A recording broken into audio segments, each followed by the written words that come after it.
Welcome back, guys. We're here for our third poem in our poetry unit series here. So we're on to Emily Dickinson's poem, Because I Could Not Stop for Death. So as usual, you have your chance to identify the figurative language, figures of speech, and want to keep in mind, literary devices and things like that.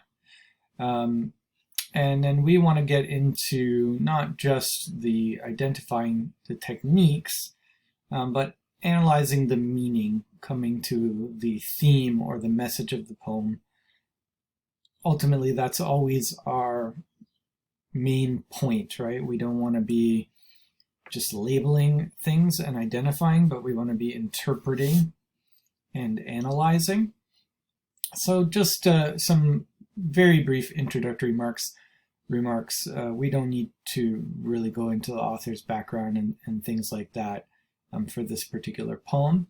But just something to note about Emily Dickinson. She is famous for this kind of punctuation mark called the long dash. So when you read her poems, you'll see everywhere these long dashes, 1, 2, 3, 4, 5, just in the first two stanzas. So she did heavily use the long dash in her poems. She heavily used capitalization. And as a result, don't get confused, not all capitalization means that it's personification. Okay, she just happens to capitalize a lot of things, but sometimes it's just a concept that's being capitalized. It doesn't mean it's personification. So just be careful not to overread in terms of capitalization in her particular works. It's just something to do with her punctuation that is unique to her poetry. This poem was written in about 1890. It came out in a collection of poems around 1890.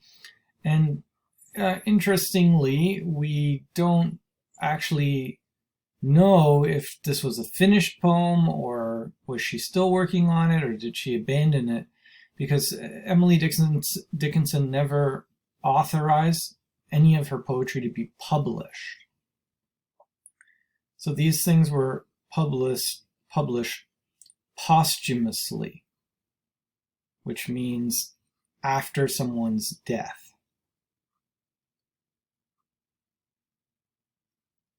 Okay, so we have the poems, we have all her writings, but she didn't publish them while she was alive. We got it later. But she is quite a very famous American poet. And so let's dig in. Obviously, because it's 1890, right, we're going to have some historical and cultural differences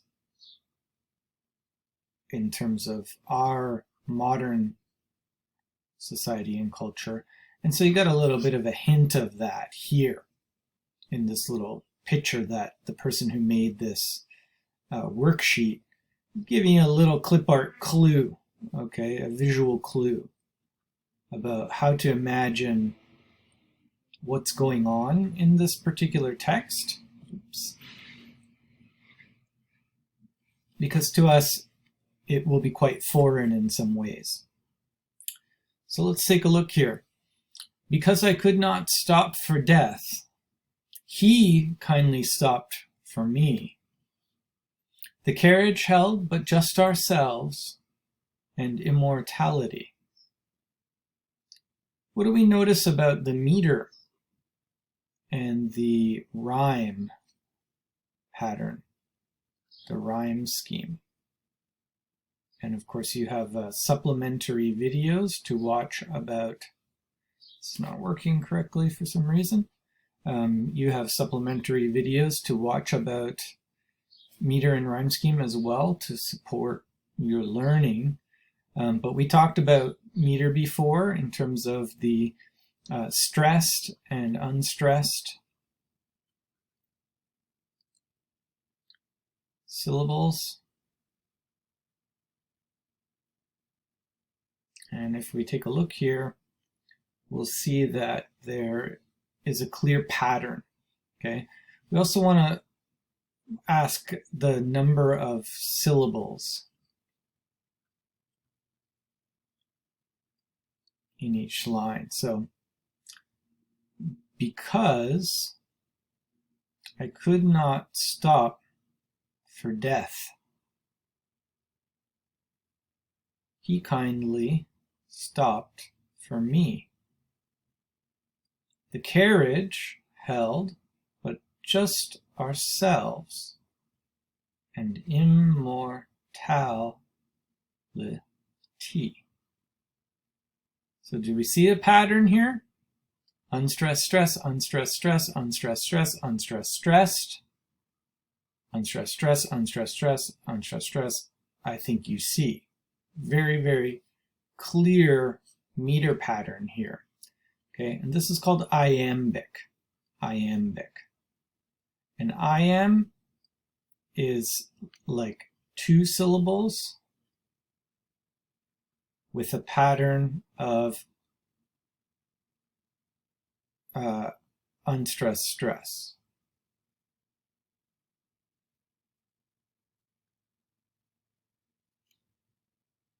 Okay. We'll come back to why a regular pattern, and then we've got a rhyme scheme here.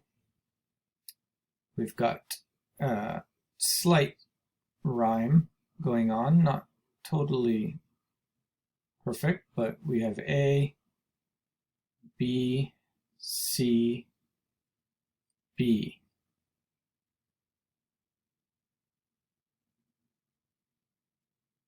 He knew we slowly drove, he knew no haste, and I had put away my labor and my leisure too for his civility. So that T ending and the away, sort of like a slant rhyme, not a perfect rhyme.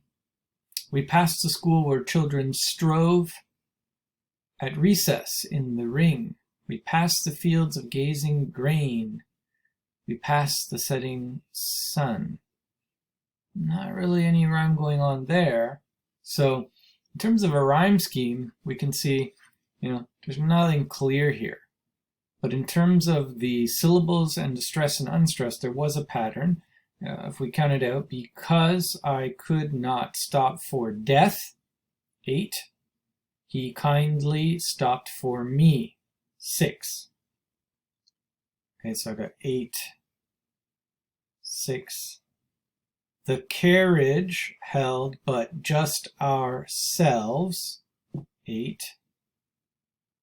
And immortality, 6.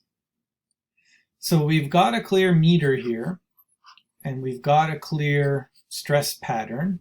We've got the 8-6-8-6 pattern, and this is called a ballad meter. Okay, so we've got a standard ballad meter.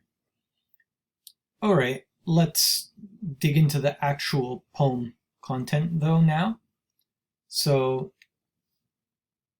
what is the activity and what are some of the techniques going on?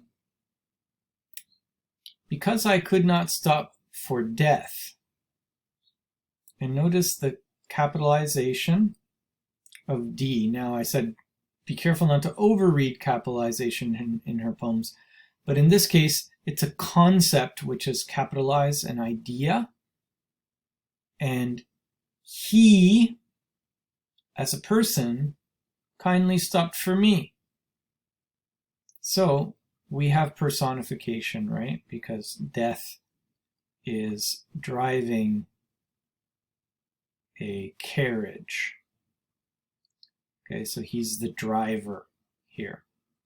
So they have a lady here, or I can't really tell, is that a man or a lady? But this is death here, driving a carriage. This is the carriage pulled by a horse. Okay, so death is the driver of the carriage. And we know, obviously, death doesn't have a body, so how could it drive a carriage? The carriage held but just ourselves and immortality. Again, capital I on a concept.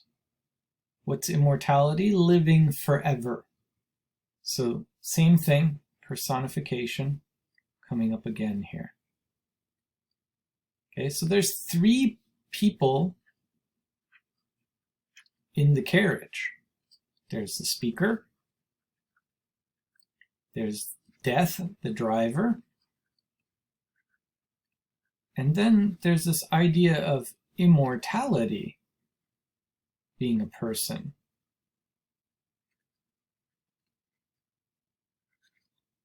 So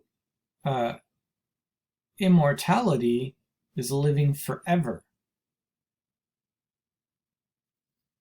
Also being in the carriage with them, with her in death. We slowly drove, he knew no haste. And I had put away my labor and my leisure too for his civility. Now, they've underlined this here for us. Do we hear anything in this line? We slowly drove. He knew no haste. No haste means no rush. Not rushing. Going slowly. So do we hear anything there? We slowly drove. He knew no haste. Yeah, if you said assonance, that's right, because those vowel sounds, that long drawn out, slow, drove, and what does that do? Remember, we talk a lot previously about form and content. And this is an exact example where the form has these slow, drawn out sounds. And what are they doing? So this is how, remember, form is how we say something, content is what we say, what the author is saying. Well, the slowly driving, slowly drove, slows us down, and they're driving slowly. So there's a mirror effect happening. They're driving slowly, the language is slowing us down. Okay? And she had put away her labor and leisure.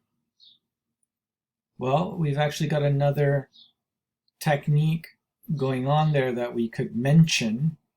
Labor and leisure, 2 L's in the same line.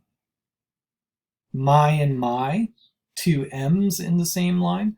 We could get alliteration there, right? So I'll put a little star beside that line, and we've got some alliteration happening there for sure. Now it means she doesn't work and she doesn't have fun anymore. There's no more working or playing. And notice she put those away for his civility.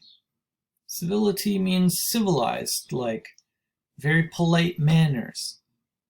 She's not working, she's not playing, she's going along with death and immortality in this carriage, and they're driving along slowly.